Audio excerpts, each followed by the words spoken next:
All right, so let's get started on today's meeting. So what we're going to be doing today is we are going to continue our look at the normal distribution. So last time we introduced the normal distribution on normal distribution part 1.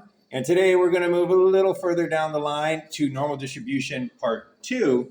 And we're going to see exactly what you can do once you know how to work with a normal distribution, the kind of decisions you can make, the kind of information you can get from that, especially in our work as psychologists. So just a reminder that this is the very beginning stages of the portion of this course known as inferential statistics. So we have gone through descriptive statistics, where we saw a bunch of techniques that you can use to summarize data to make it understandable. And now we're going to see inferential statistics, the other side, where you can take samples of data and then use that to generalize to an entire population. So while we won't be specifically doing inferential statistics today, we will be using normal distributions, which are a big part of inferential statistics. So the more comfortable you can get with normal distributions, the more straightforward it will be once we start doing inferential statistics proper. And today we are going to continue our ComRom, this time not so much with Excel, but with a Staplet application online that allows you to do wonderful, wonderful things with a normal distribution and really assists you in doing calculations and working with it.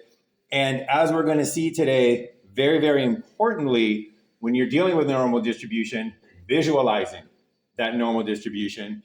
And we'll see exactly what we're talking about as we take a look at a bunch of different problems, challenges, projects that you might have if you do work as a psychologist in the real world.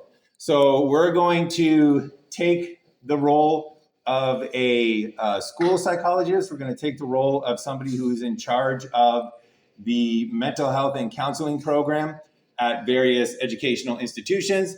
And we're going to see the kinds of decisions and information that they would be using the normal distribution for in that sort of day-to-day job.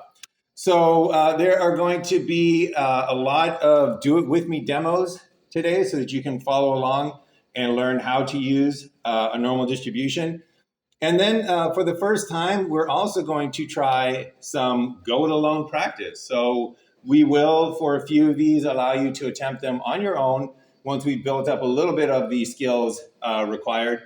And then we will take them up in class, but you will have the opportunity to try them out without any additional guidance from me, just to really sort of gauge where you are in understanding this entire process. All right, so normal distribution part 2. We are going to frame this as your day as a director of counseling and psychological services at a number of different educational institutions. We're going to learn how to use the normal distribution, and we're going to frame this within the context of trying to complete different projects, such as a program that takes a look at relationship satisfaction and its relation to academic performance, a program that tries to address sleep and academic performance. We're going to take a look at how you might make decisions about programs for gifted students and remedial students. We'll take a look at how you might make decisions based on student rates of depression. We'll take a look also at how you might measure the amount of stress that students have in a university setting and determine whether those are optimal levels of stress or suboptimal levels of stress. And we'll talk about theories of stress to kind of set that up. And we'll see how you'll use a normal distribution to help make decisions in all of these different situations with some do-it-with-me demos where you'll follow along as I illustrate how you might solve some of these. And then occasionally we'll throw in a go-it-alone practice where you'll try to solve one on your own to the best that we can do. All right, so let's start it up. So you are once again, a director of counseling and psychological services for a number of different educational institutes. And mid-semester, the dean calls you in and says, you know what, breakups are just a rite of passage, she says. I doubt we should fund prevention programs. If people are going to split, they're going to split. So you slide a folder across the table and you say, decades of research say otherwise. Romantic bonds are partly shaped by attachment patterns, avoidant or anxious styles, which can undermine intimacy and satisfaction. And then she replies, well, do these breakups actually decrease academic success? And you let her know that, yeah, depending upon how they cope with it, how adolescents and young adults cope with these breakups, whether they ruminate, whether they have other coping mechanisms, that can definitely affect their academic performance, as shown by studies by Manconi et al. And when that satisfaction erodes and that satisfaction in the relationship decreases, then you have impact on academic success. So the dean might then say, well, you know what, you've convinced me. This is an important program. We should try to do this. But can we predict who's going to break up? And can we take some preemptive action? Can we make this a proactive program instead of a reactive program? And you delve further into your research and you say, well, yeah, there are studies that indicate, such as Haxon and Shaver's study, that these romantic bonds, they are shaped by attachment patterns, and you can predict those, and those will actually undermine intimacy and satisfaction if they're avoidant or anxious styles. And then further, when that satisfaction erodes, according to Rustbolt et al., commitment drops, and the odds of a breakup climb, and that is based on the framework of the investment model. And then, unfortunately, when relationships get toxic, as Gottman and Levinson showed, communication markers can predict the dissolution of this relationship with real high accuracy. And all of this goes to say that students aren't doomed to just endure the drama. You can actually have measurable relationship processes that forecast who's at risk. And then these can actually be changed and influenced to decrease that actual risk. So the dean's like, well, you know what? This is great. This is wonderful. But how are we going to measure this relationship satisfaction? What are the numbers that we can use to make our decision? So you go back to your research and you say, well, actually, Hendrick developed a relationship assessment scale. And this is a short validated measure of relationship satisfaction that actually correlates with commitment and stability. So it is a 7 question scale where you rate satisfaction on a scale of 1 to 5. And the scores for each of these 7 questions typically have a mean of 4.6 and a standard deviation of 0.916. So you propose that we'll use a data-driven plan, and students who opt in, students who want to take advantage of the plan, they'll be able to opt in based on their relationship assessment scale, and then they'll be given skill workshops, and that will be available to the lowest satisfaction group, those that have the highest likelihood to benefit. So you're going to start a program, but the program's not for everybody. It's only going to be available to students who score the lowest on those groups. So on those assessment scale. So the dean's like, all right, that sounds great. Now let's get down to the brass tacks. How big is that group going to be here? We have approximately 5,000 students in our university. So what kind of funds do we need to set aside for this program? How much manpower do we need for this program? We need to know approximately how many students are going to be in that high risk relationship assessment scale score, which ones are going to be the most likely to benefit. So for this, you say, well, you know what? There's actually has been research done on what proportion of students are actually in a relationship. So the National College of Health and Assessment did an undergraduate student survey. And what they found was that approximately 42.7 students are either in a relationship and not living together, or in a relationship and living together. So out of 5,000 students, we can approximate that 42.7 of them will be in a relationship. So now that we have that information, we now need to figure out, well, out of those 42.7% of 5,000 students, how many are at risk and would benefit from this intervention program?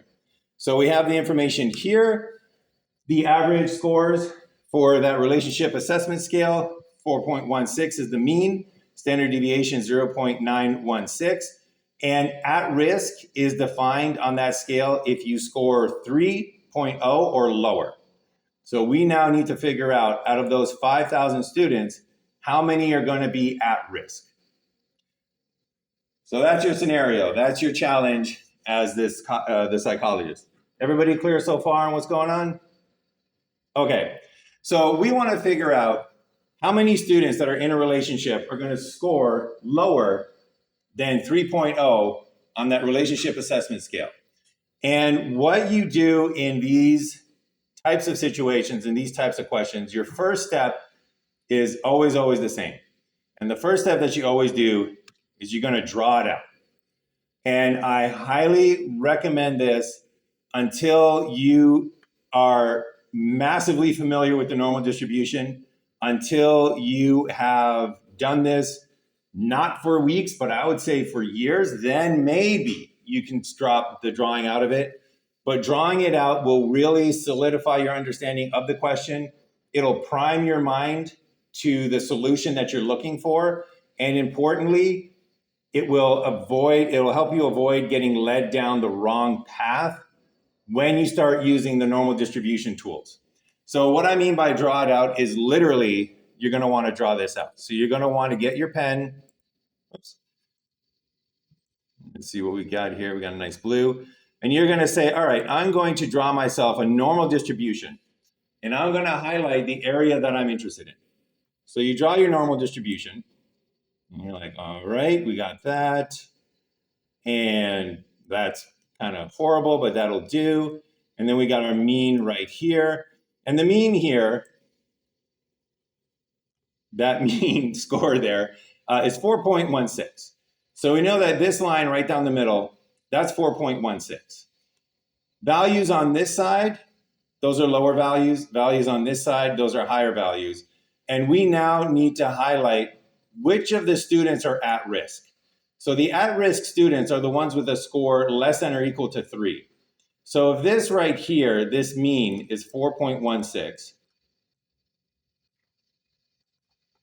and lower scores are on this side, then somewhere around here is 3. Now, importantly, you don't really have to know where 3 is. You don't have to draw this to scale. We're just looking to put this problem into one of several different categories that a normal curve and normal distribution problems often take. So importantly, we say, all right, we know that somewhere here is the value of 3. So let's just say the 3 is right there. Right? Let's just say that that is a score of 3.0. And now notice that we have multiple sections of this normal curve. We have this section over here that's above the mean. We have this section over here, which is between the mean and the score that we're interested in.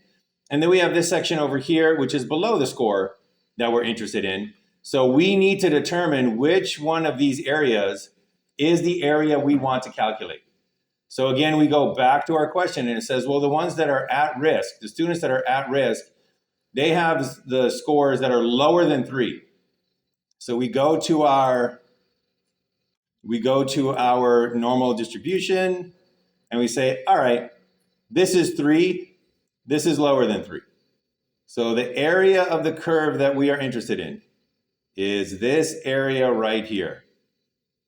So we are just going to very quickly color that in. And again, it doesn't need to look good. It just needs to help you cognitively. And now that we have that, we know that this area, that is what we are trying to figure out. That is the area that we want. So that is always step 1. Draw it out. Don't skip this step, because what's going to happen next is we go to step 2 And we say, all right, now that we did step one, we're going to go to step two, and we're going to start using the normal distribution app that they have here at staplet.com.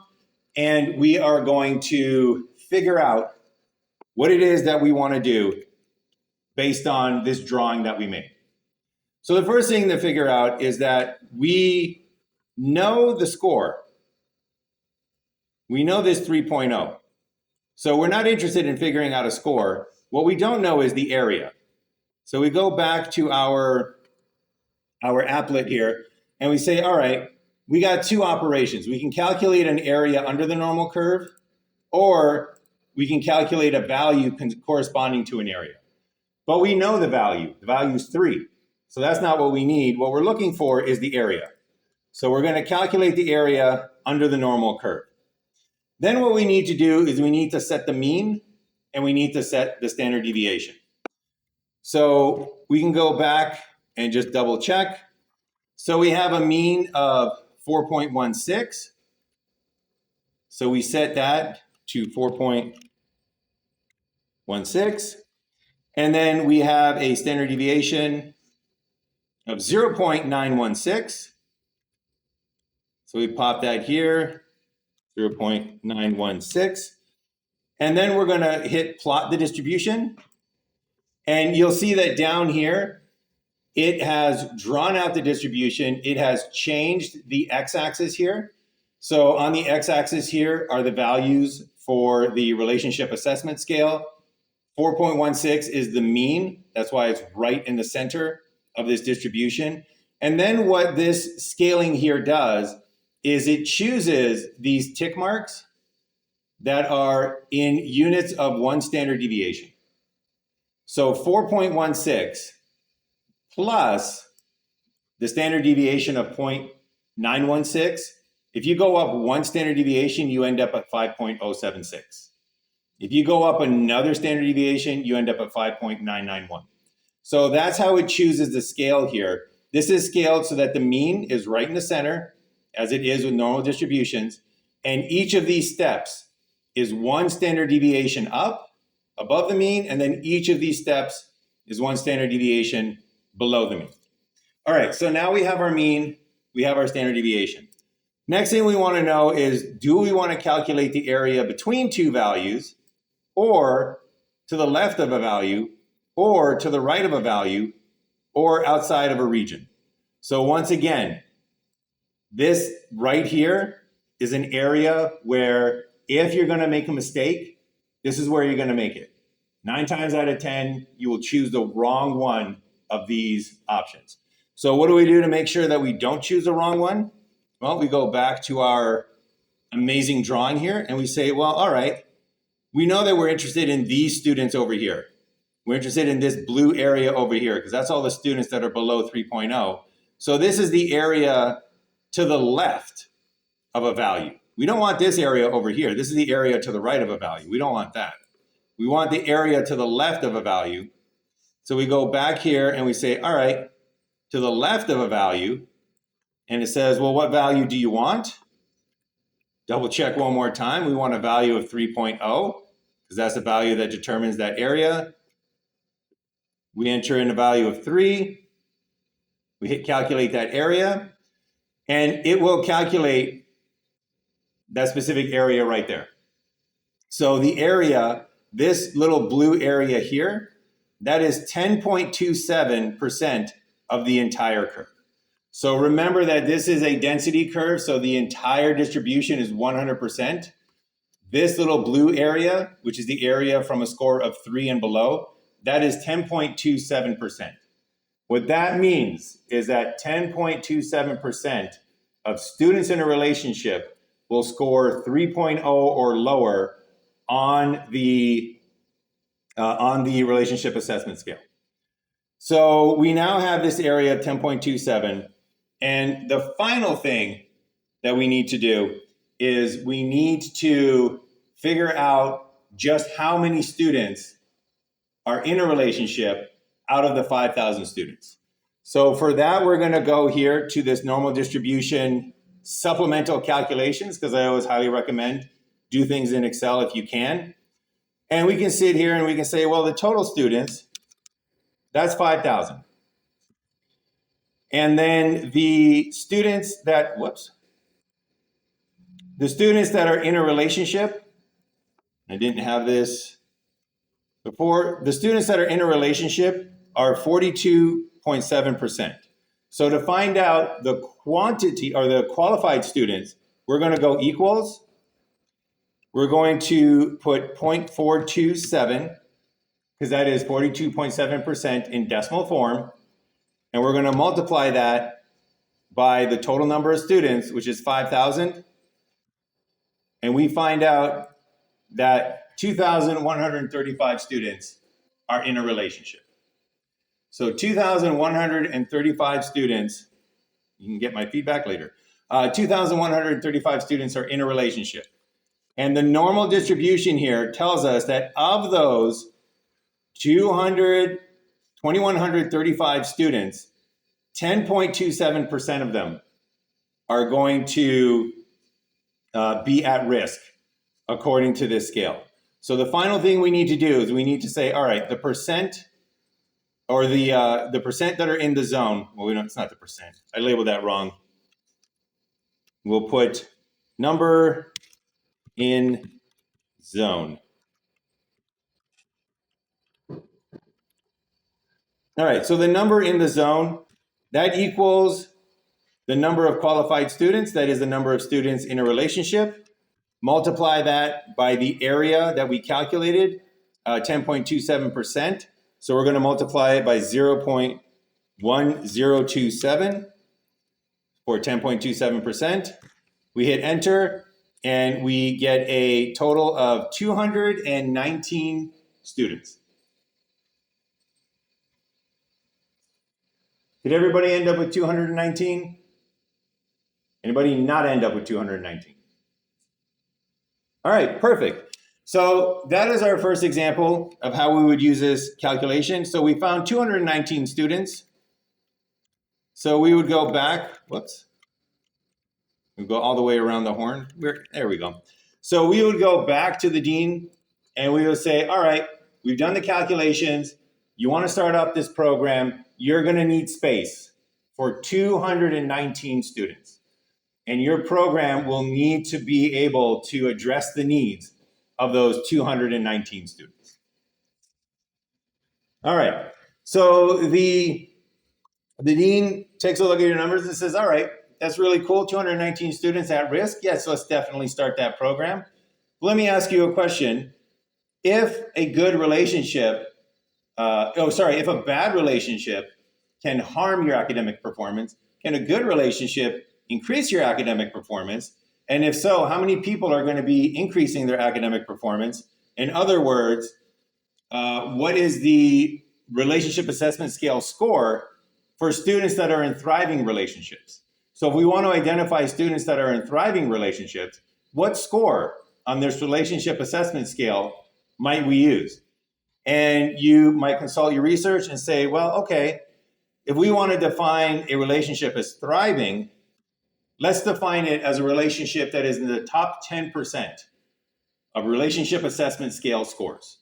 So if you are killing it in your relationship, that means that you are scoring in the top 10% on that relationship assessment scale.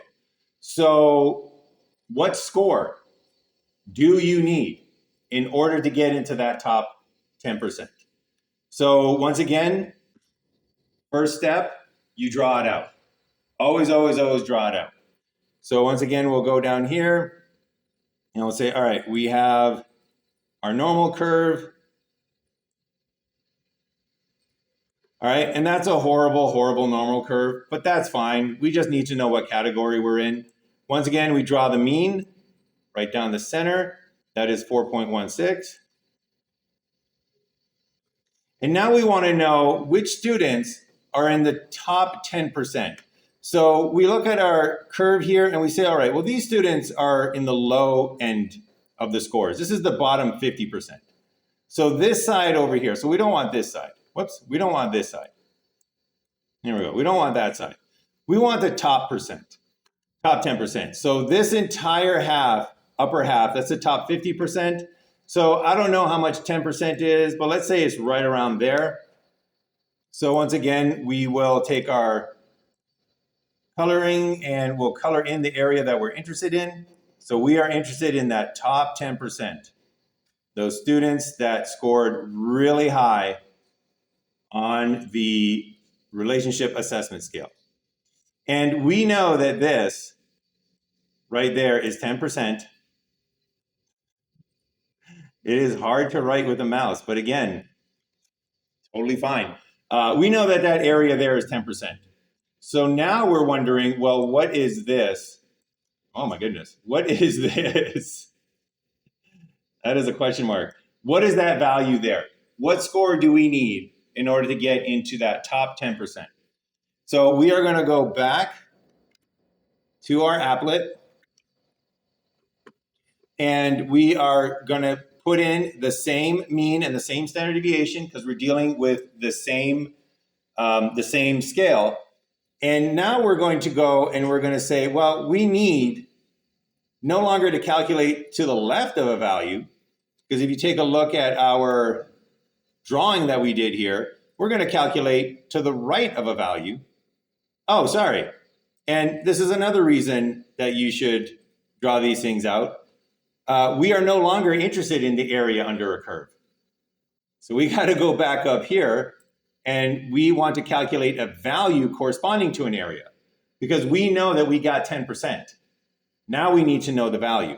So we click on that and same mean, same standard deviation because we're dealing with the same test. And then it goes calculate boundary values for a left tail. Left tail is on the left side of the distribution. That's not what we want. We want the right tail, the tail on the right side of the distribution. And we need an area of 10%. I'm just going to put in 10 for a moment because I think I remember what this says.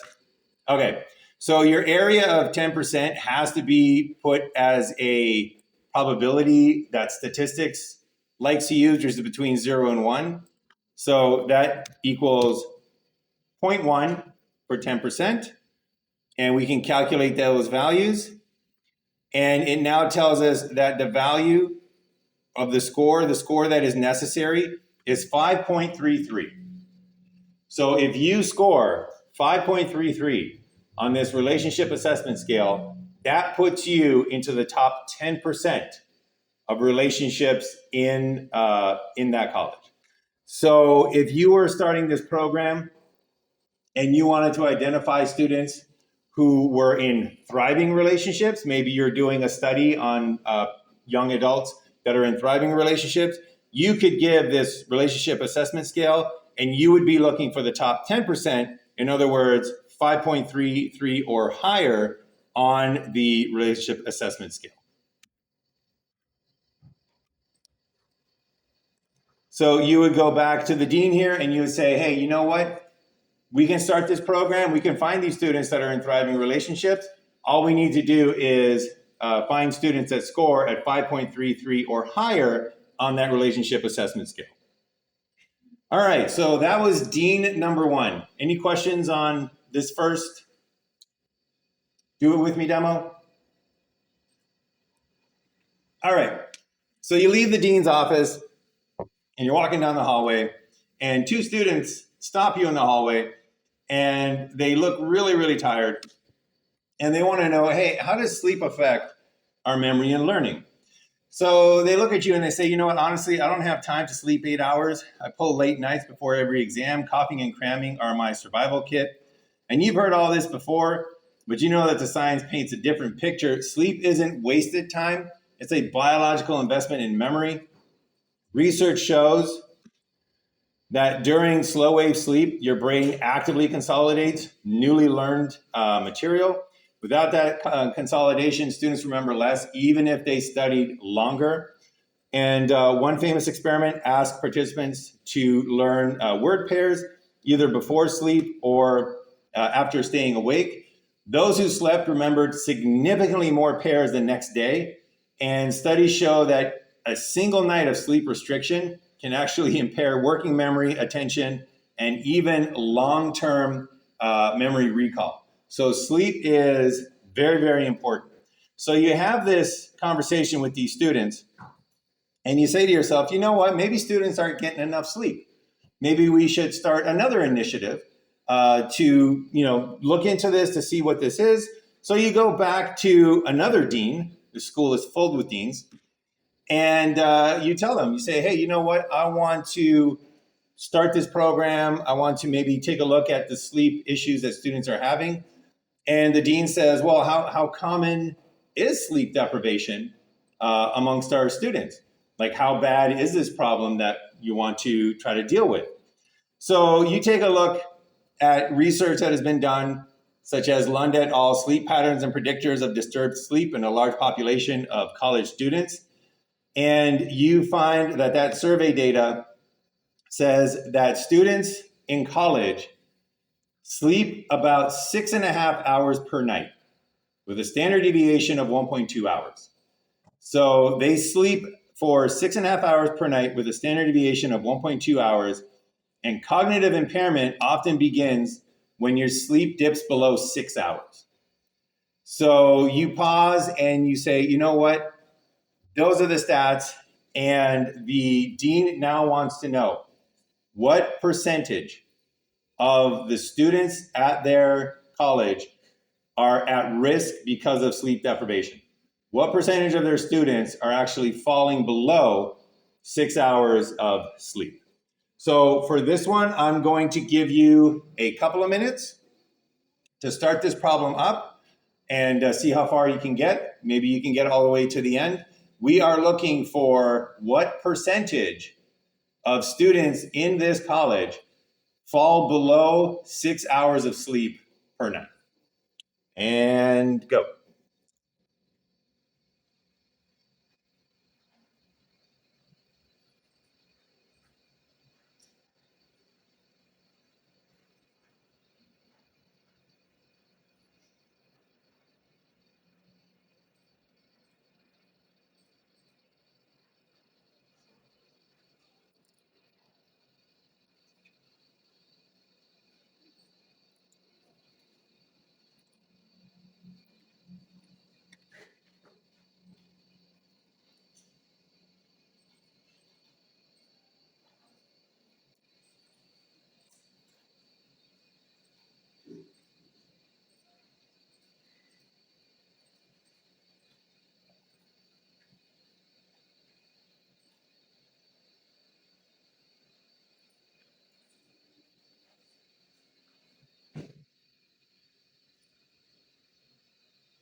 All right, so that's about 2.5 minutes. Has anybody been able to solve it? Okay, so in the interest of time, I will take you through the steps right now. So hopefully all of you got to this point, which is the draw it out point. So I will belabor this fact over and over again until you're so sick of hearing about it that you will draw it out just to hopefully keep me from saying it next class. I probably won't, but I have seen, just as a little public service announcement, I have seen students do these types of problems all the way correct and then choose the wrong side of the distribution. So instead of saying, oh yeah, it's 10%, they report 90%. And it is a little heartbreaking to know that the simple thing is what tripped you up, and all the complicated normal distribution, frequency distribution analyses you got correct. But still, if you're trying to tell a dean how common is sleep deprivation among their students, you want to make sure that we get that percentage right, because people's success and their livelihoods are at stake. So we're going to draw it out. So once again, we draw our distribution. That was a little better. Right down the middle, that's your mean, 6.5 hours of sleep. There we go. All right. And we know that the students who are at risk get less than 6.5 hours. So this side is less than 6.5. This side is more than 6.5. So the students that get less than 6 are going to be on this side. So let's just say right there, right there is 6. Again, it doesn't have to be drawn to scale, but now we know that is where 6 is. And then we need to know which of these areas are we interested in. We're interested in the students that get less than 6 hours of sleep. And if this is 6, this is less than 6. So we're going to color that in.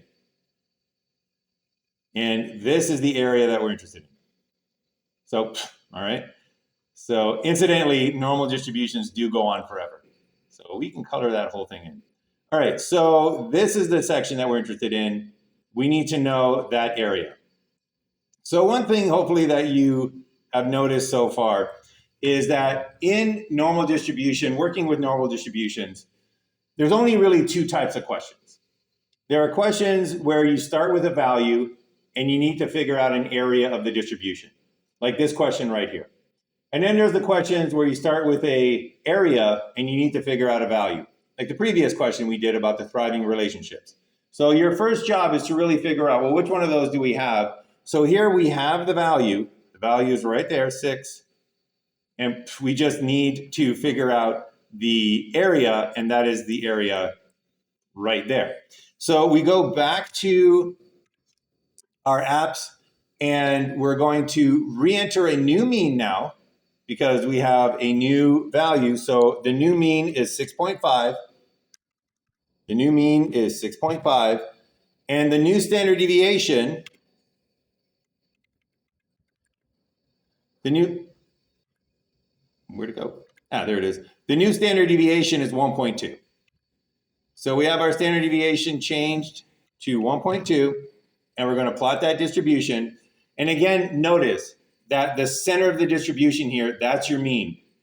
And the tick marks here are 1 standard deviation up, 2 standard deviations up, 3 standard deviations up, 1 standard deviation down, 2 standard deviations down, 3 standard deviations down. And we want not a value corresponding to an area. We want an area that is under the normal curve. So once again, we have to decide between 2 values, left of a value, right of a value, outside of a region. Once again, we go back to our picture and we see, oh, we want the part that is to the left of the value of 6. So back to our app here, we choose to the left of a value. We pop in 6. We hit calculate. And the area under this portion of the curve is 33.85%. So notice that that area under the curve is nowhere near the area that I drew in step number 1. And I'm just showing you that to show you that it does not matter. You don't have to draw step number 1 at all to scale. You're just trying to figure out which category of problem are we in. But the actual data shows that 33.85% of students actually are sleep deprived to the point where it's impairing their cognitive performance. So this is one of those look to your left, look to your right, now look at yourself moments. One of you is not getting enough sleep. So that's kind of startling. But again, that's the kind of information that you can get out of working with normal distributions. So now we go back to the dean and we say, hey, we took a look at the data, and even without looking at your students in particular, because we know that sleep is on a normal distribution and we have these averages from other studies, we know that 33.85% of your students are sleep deprived. So if you are interested in not having a third of your student population cognitively suppressed and impaired, maybe start a sleep promotion program, maybe set up some napping rooms throughout your school, whatever it is to kind of increase the amount of sleep that students can get. All right, so that was Dean number 2. And because you are a busy psychologist, you go out of that meeting and you go straight to see Dean number 3. So this dean is actually working on a gifted program and is actually working on helping students at any level of performance. So he wants to know whether or not the gifted program actually benefits society. So he wants to know whether or not putting extra resources into students that perform at exceptional levels actually has benefits for society. So you start talking about the research and what it shows, and you bring up Steenbergen, who and the study about 100 years of research says about the effects of ability grouping and acceleration of K-12 students' academic achievement, and basically mentioned that when students are not challenged, especially high-achieving students, they risk becoming disengaged, underperforming, and even dropping out. And similar research by Subotnick and Worrell argued that gifted education should be rethought as a talent development pipeline, not an optional add-on, but a crucial investment in human development. So the dean is convinced. He's like, yes, we should absolutely have a gifted program, but who do we allow in? And how many of those students will we have if we base this cutoff on, say, a particular IQ score? So you recommend, based on other research, that you admit students with an IQ of 120 or above into the gifted program. So you know that IQ scores follow that normal distribution with a mean of 100 and a standard deviation of 15. And if this dean is at a very small school, only has 500 students in the school, he wants to know, well, how many students do we need to plan for if we're going to have this gifted program? So the requirements for admission into the gifted program is an IQ greater than or equal to 120. And we know that IQ is normally distributed. We saw that last time. So we now need to figure out how many students do we need to plan for in this gifted program. So we'll do this one, will be a double dose of do it with me demo. So the first step, and if you want to work ahead, feel free, but we're going to do both parts of these because there's a little twist in part 2. So regardless of what the question is asking, your first step, always, always, always draw it out. So we're going to draw this out. We're going to draw our normal distribution. So we have our x-axis, we have our bell curve there, right down the middle, that is your mean. Your mean is equal to 100. And then we are looking for students that are have an IQ greater than or equal to 120. So this way is all the students with lower than 100 IQ. So we're not interested in this side of the curve. We want the students that are higher than 120 in IQ. So let's just say that they're somewhere right there. So that is a score of 120. And then the students that are going to get into the gifted program are the ones that score above 120. So if this is 120, then above 120 are these students over here. So we color in that area so that we know exactly what it is that we're looking for. And we know the score. The score is 120. So what we're looking for now is the area. What is that area under that portion of the curve? So we go back to our applet, and we're going to do this in the correct steps this time. First, we're going to figure out what operation do we want. We don't need to calculate a value because we already have the value. The value is 120 IQ. So we want to calculate the area under the normal curve. We know that the IQ mean is 100, and we know that the standard deviation is 15. Incidentally, that is required information. You cannot do anything with a normal curve unless you know the mean and the standard deviation. So look for that in the question. That has to be given to you somewhere. So let's plot this distribution. And once again, you can see right down the center of the distribution is the mean of 100. And then one standard deviation up, because the standard deviation is 15, is 115. Two standard deviations up, 130. Three standard deviations up, 145. And the same if you go down. These are in standard deviation steps.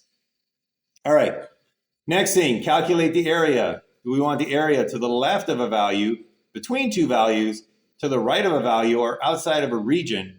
Well, for that, we go back to our image that we drew, and we take a look at our distribution, and we say, well, here's the value, and we want the area to the right of that value. So that's the one we're going to choose. So we go back to our applet, and we say, yeah, let's do the right of a value. And the value that we want is 120, because 120 is a cutoff for the gifted program. We calculate the area, and we see that the area is 9.12%. So that means that 9%, approximately 9% of students will qualify for this gifted program. And then the last thing that we need to figure out now is how many students is that actually? So if we recall the information that he gave us, there are 500 students at that particular school. So we can go back here and change that 5,000 to 500. And then if we want to find out how many students are going to qualify, we can just put in equals, put in that percentage as a decimal, so 0.012, 0.912. And just as a really quick caveat to this, if you are at all, and I mean at all, worried that you're going to make a mistake when you change your percentages to a decimal, if you're worried that you might go, which some people do, and you're saying, oh, it's 9.2%, that's 0.912. It's not 0.912, that's 91%. So if you are at all worried about it, what I want you to do, and actually I'm going to start doing this from now on, is you go put in the percentage with a proper decimal point, and then we're going to divide that by 100. And we're going to put that in parentheses. And that's going to take it off our hands. We're not going to make that mental mistake of not putting in a zero, moving the decimal place to the wrong place. And now we can multiply that percent by the total number of students, which is 500. And we hit enter. And we see that, you can get rid of this in the zone. We see that 45.6 students are going to qualify. So let's round that up to make sure that we have enough room for every student that's going to qualify. So we can expect in this school of 500 students that 46 of them are going to qualify for the gifted program. So we go back to our dean, and he says, well, how many students qualify for the gifted program? And we can now tell him, you can plan for 46 students. You're going to need the resources to support 46 students in this gifted program. Now, remember that I said, well, this dean here, he's not just in charge of the gifted program, he's in charge of supporting all students at every level of performance. So the dean is impressed with your work and he says, hey, you know what? I got another question for you. Let's say that we are going to start a remedial program, and the remedial program, it's going to only benefit students. It's meant for students that are struggling. It's meant for students that are not doing well academically, but it will only work for students who are not doing well, but not doing massively unwell. So that was kind of a weird way to put it. Basically, he's saying, I want to start a remedial program, but I understand that only certain students will benefit.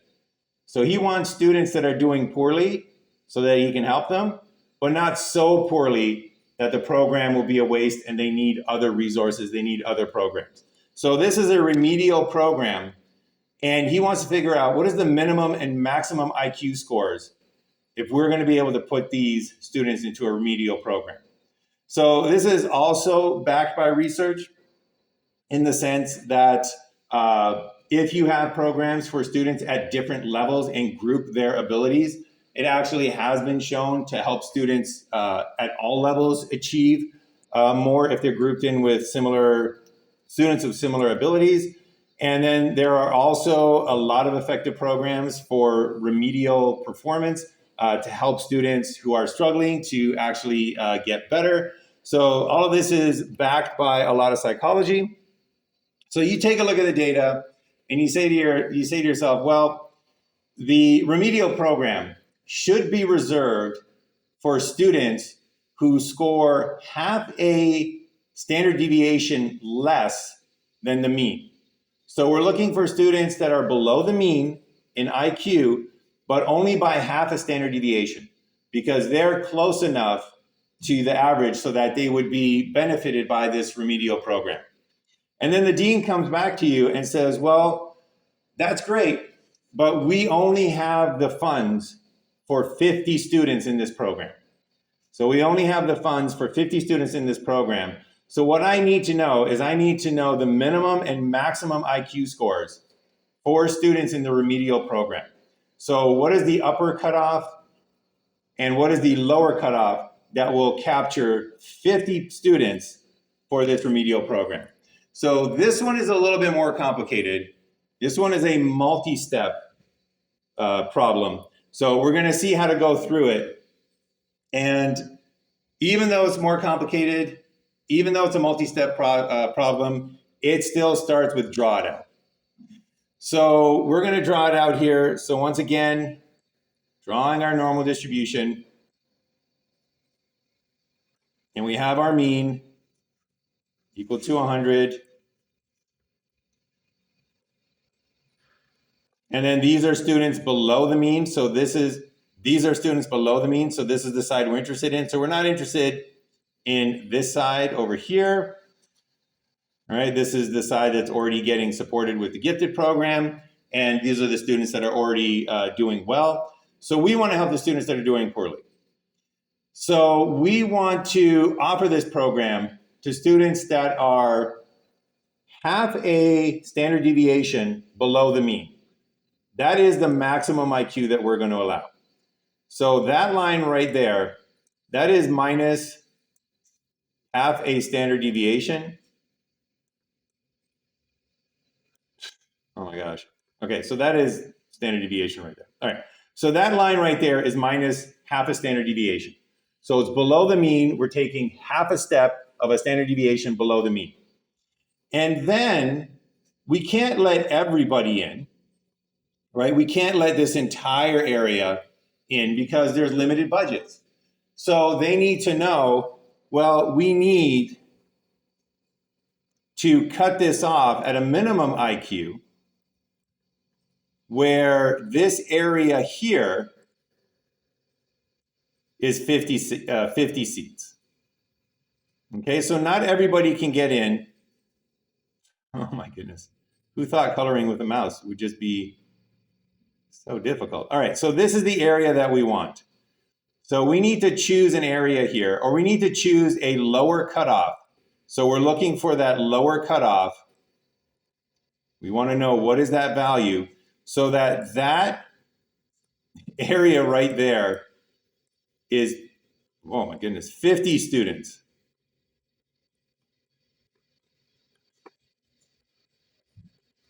There we go. That says students. Okay, So that is the setup. And with this question here, this one's a little bit more complicated. This one is a multi-step question. So drawing it out and making sure that you know exactly what you're looking for and the area that you're looking for is paramount importance when you're dealing with something like this. So the first thing that we need to do is we need to figure out, well, wait a second, this area here, that's a percentage, right? It's going to be a percentage of the curve. We don't know what 50 students is.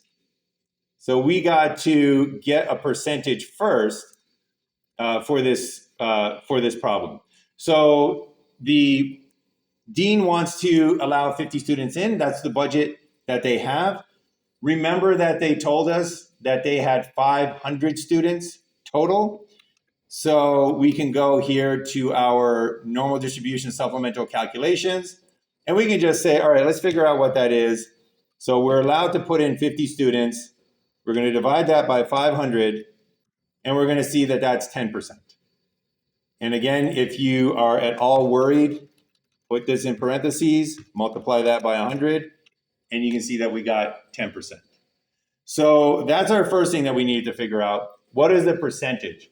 So if you get a number, such as in this case, a number of students, that's great, but you need to do a little bit of calculations because this normal distribution doesn't have numbers in its area, it has percentages in its area.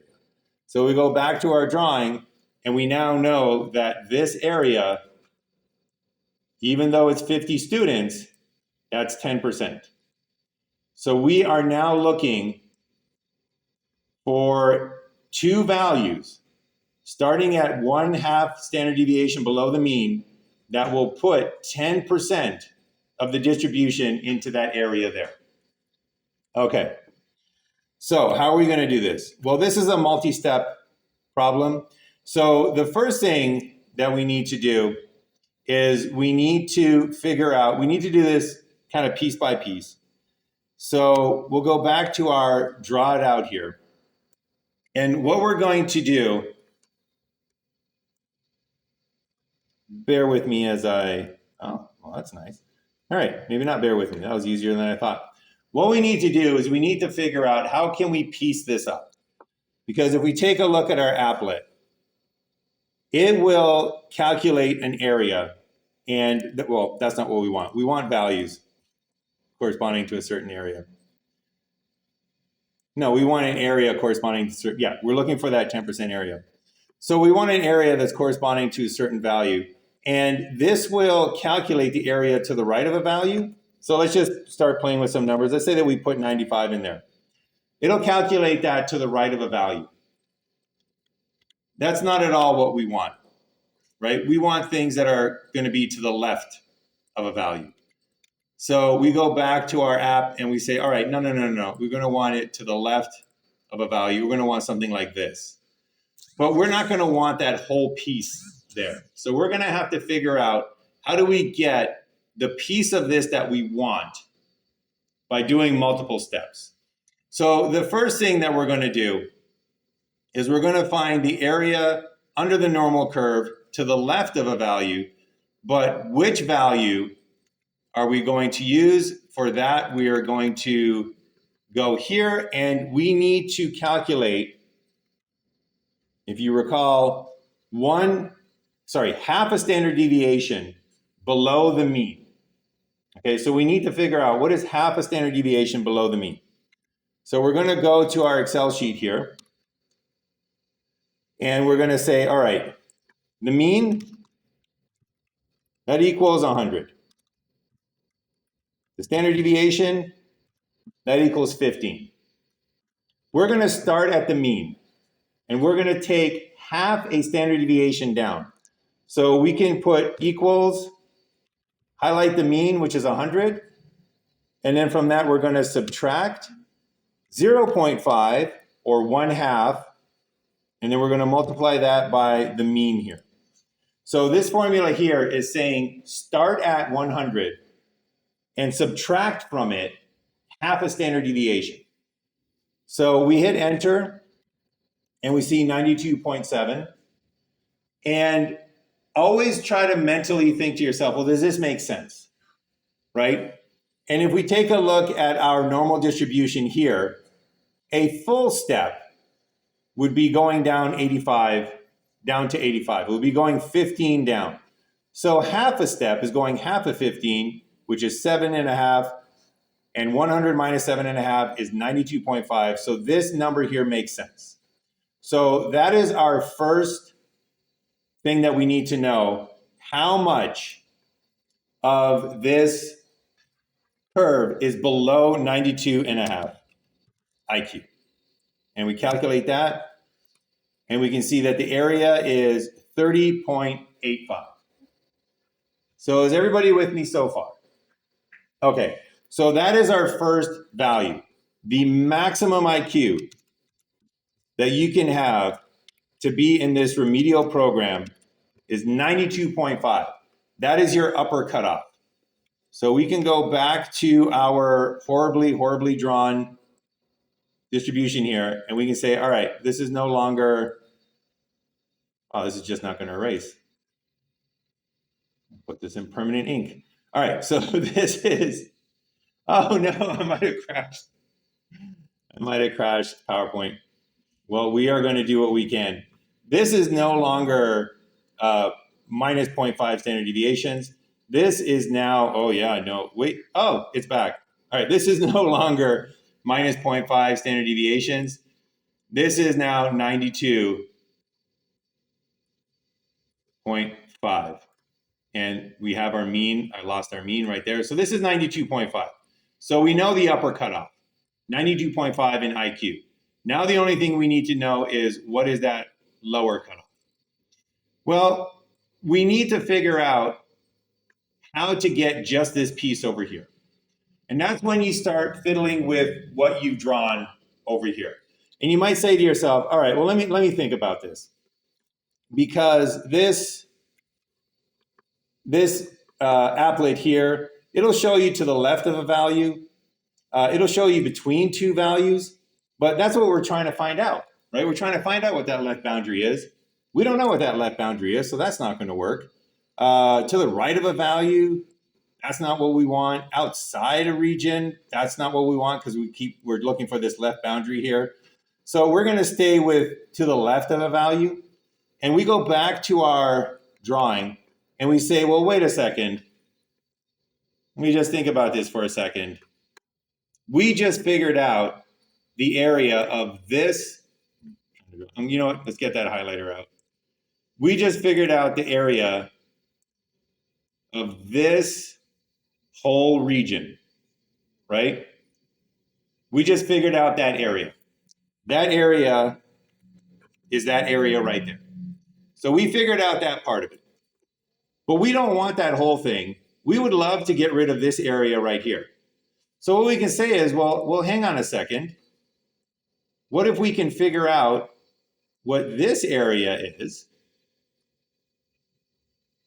And then if we take away that area from this area, from the big red area, we'll end up with the blue left over, right? So if we can figure that out, what value, what IQ score will give us an area where if we take the green away from the red, we end up with 10% here. And that becomes our new question. So again, this is something that's really difficult to figure out if you're just trying to do this all in your head. But if you start drawing horrible, horrible pictures like this, eventually you can see it and be like, oh, okay, that's what we need to do. So the new question becomes, what is this area here? And what is the cutoff score that is going to give us that area?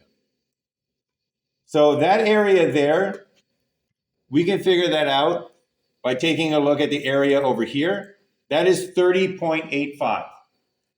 And we need to subtract a number from 30.85% so that only 10% is left.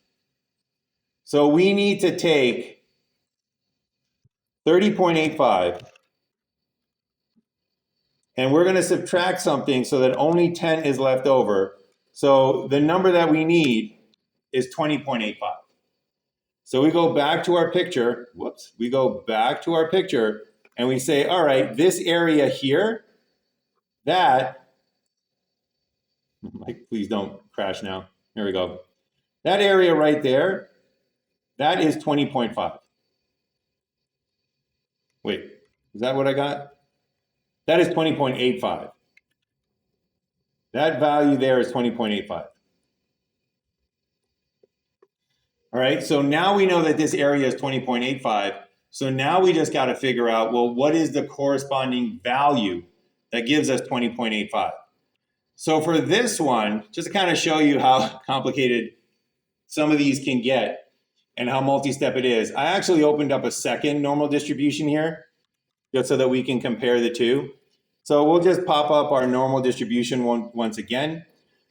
And this time we're going to look for a value corresponding to an area because we figured out the area that we want.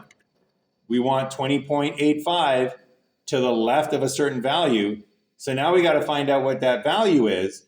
So we're going to calculate the boundary value for the left side, the left tail, and we want that area of 20.85. And I did it again, 0.2085. And it gives us a value of 87.825.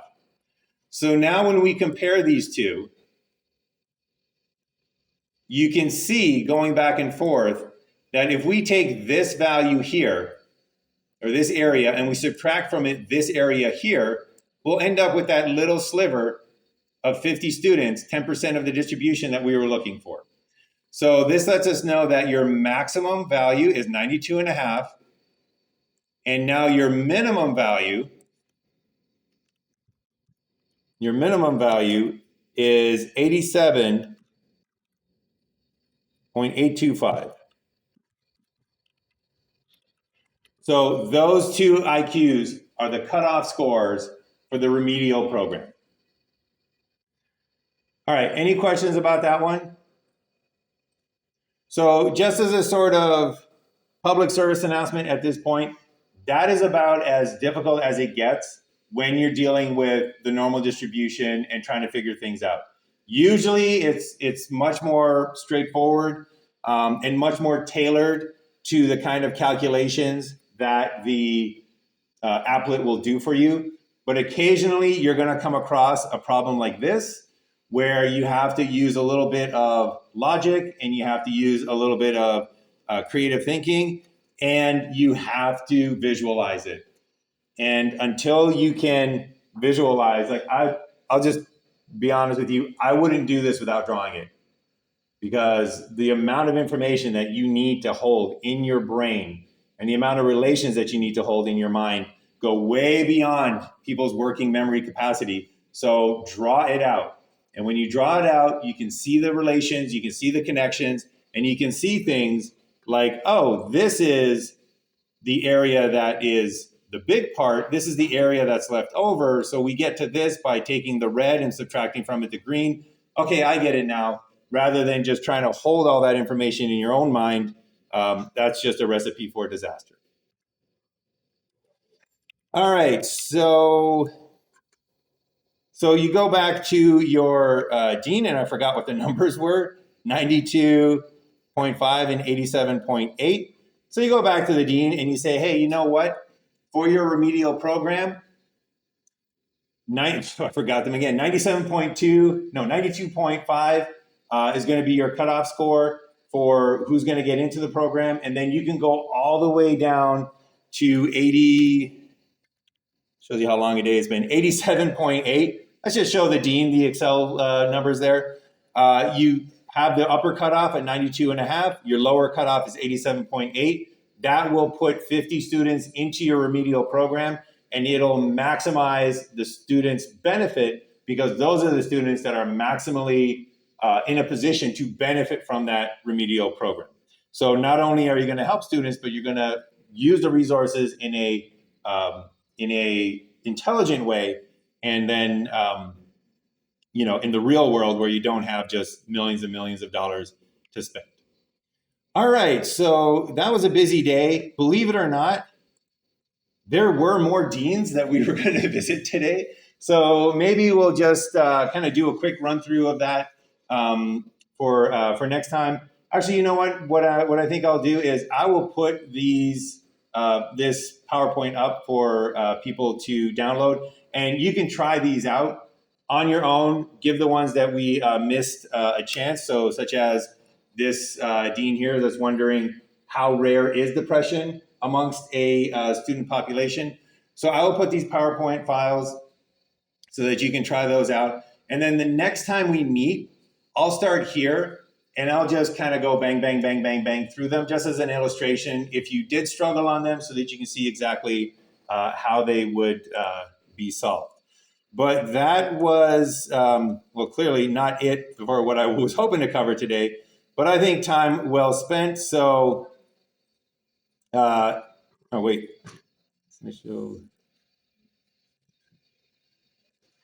All right. Well, I was trying to jump to the final slide, but I don't see, I'm going to have to become more familiar with that in terms of how to do it.